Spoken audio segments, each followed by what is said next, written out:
Despite various reports of a ceasefire, Hamas militants continued to fire at least 60 rockets overnight Tuesday into southern Israeli communities.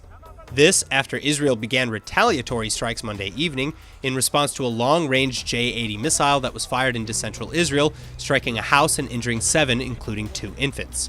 4 dogs were also killed in the early morning attack. Well, during the overnight exchange, Israeli military forces also struck at least 100 targets in the Gaza Strip, including Hamas terror group leader Ismail Haniyeh's primary offices. Meanwhile, rocket sirens blasted across the south as Israelis ran and hid in shelters overnight. It was clear by midday Monday, however, that a large-scale attack would take place, as schools, public activities, and roads near the Gaza Strip were all closed down and shelters were opened. Additionally, the overnight strikes were carried out by a large Israeli force, including fighter jets, attack helicopters, tanks, and naval vehicles.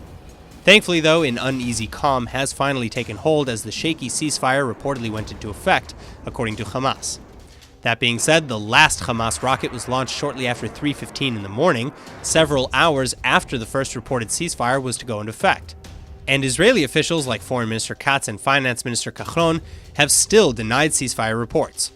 Now, as for the rocket that started this latest escalation, Hamas claims to have launched the original J-80 rocket by mistake due to the weather. This after launching another few rockets at Tel Aviv last week, also supposedly by accident.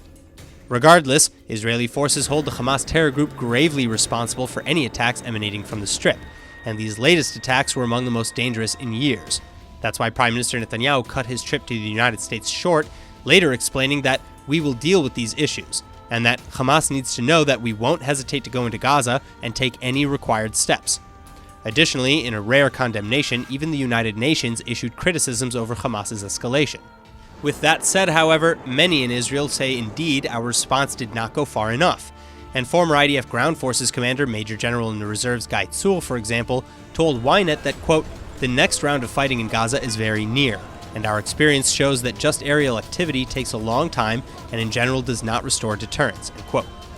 Perhaps the biggest question remaining in everyone's mind, however, is why didn't the Iron Dome intercept the rocket on Monday? Well, according to Ma'ariv investigations and Hamas reports, the J-80 long-range missile can reach distances of 100 kilometers, and it doesn't travel in a linear path. Therefore, the Iron Dome could not intercept properly.